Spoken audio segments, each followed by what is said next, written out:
রেনাকে নিয়ে ওর জীবনের প্রথম কনসার্টে গেলাম, আর তাও আবার কাদের? চন্দ্রবিন্দু। আমাদের জেনারেশনের জন্য চন্দ্রবিন্দু হচ্ছে পিওর নস্টালজিয়া। কারণ আমাদের ছোটবেলায় বাংলা গান বলতে যদি কিছু বুঝতাম, সেগুলো ছিল এই সব ব্যান্ডের গান, যেরকম চন্দ্রবিন্দু, ভূমি, ফসলস। কলেজে বসে বন্ধুদের সাথে আড্ডা মারতে মারতে এই গানগুলোই কিন্তু আমরা শুনতাম। আর এই সব ব্যান্ডের মধ্যেই আমার সব থেকে পছন্দের ছিল চন্দ্রবিন্দু। তাদেরকে আজকে নিজের চোখের সামনে পারফর্ম করতে দেখব, এটা আমার কাছে একটা স্বপ্ন। দুপুরবেলা লাঞ্চ করেই পুরো পরিবার মিলে চলে গেছিলাম আমরা ব্যারাকপুরের সুকান্ত সদনে। ভেন্যুতে পৌঁছে গিয়েই দেখছি সারি সারি লোক লাইন দিয়েছে, যারা অলমোস্ট আমাদেরই জেনারেশনের।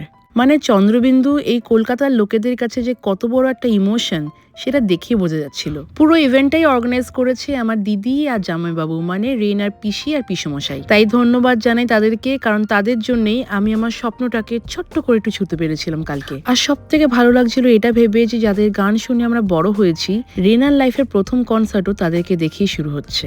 স্টেজে যখন লিড সিঙ্গার উপাল সেনগুপ্তা আর অনিন্দ্য চ্যাটার্জি এসে পৌঁছালেন, অডিয়েন্স আর নিজেকে আটকে রাখতে পারছিল না। আবেগ আর ইমোশনে ভরে গেছিল সুকান্ত সদন।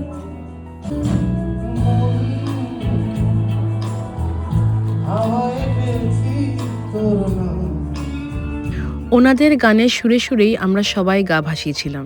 কত মেমোরিজ, কত আড্ডা, কত গল্প, সমস্ত কিছু যেন মাথায় আসছিল সে সময়। এনাদের সবকিছুই আমাদের যেন কত চেনা। একটা গান শেষ করার আগেই আরও একটা গানের রিকোয়েস্ট চলে আসছে। আমি একটা জিনিস খুব মানি, সেটা হচ্ছে গান এক একটা মানুষকে খুব কানেক্টেড ফিল করায়। তাই একটা পয়েন্টে গিয়ে এই অডিটোরিয়ামে বসে ঠিক এরকম লাগছিল যে যারা যারা আজকে এখানে প্রেজেন্ট, তারা একটা বিশাল বড় পরিবার। এবার তোমরা রেনাকে একটু দেখো।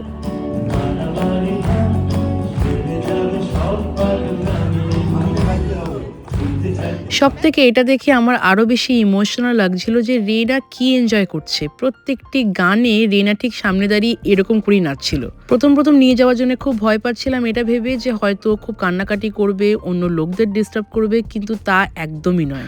প্রত্যেকটি গানের সাথে ও খুব সুন্দর নিজেকে কানেক্ট করছিল। আর যেহেতু আমার অলমোস্ট সব পরিবারের লোকজন ওখানে ছিল, তাই যেই দিকে যাচ্ছে সেই দিকেই চেনাশোনা কাউকে না কাউকে পাচ্ছিল। তাই ও মন খুলে গানের তালে তালে আমাদের সাথে এনজয় করছিল।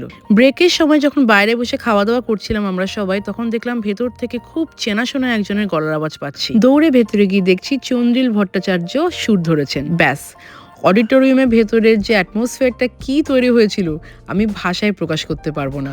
ওনার অনেকগুলো গান শোনার পরে এবার দেখছি রেনা আস্তে আস্তে ব্যাটারি ডাউন হয়ে যাচ্ছে, মানে খুব টায়ার্ড হয়ে যাচ্ছে, এত নাচানাচি করেছে। তাই আর একটু দেরি করিনি, সবাইকে টাটা করে ফাইনালি আমি আর রেনা বাড়ির উদ্দেশ্যে রওনা দিলাম। Thank you for watching my mini vlog. সবাই খুব ভালো থেকো, টাটা।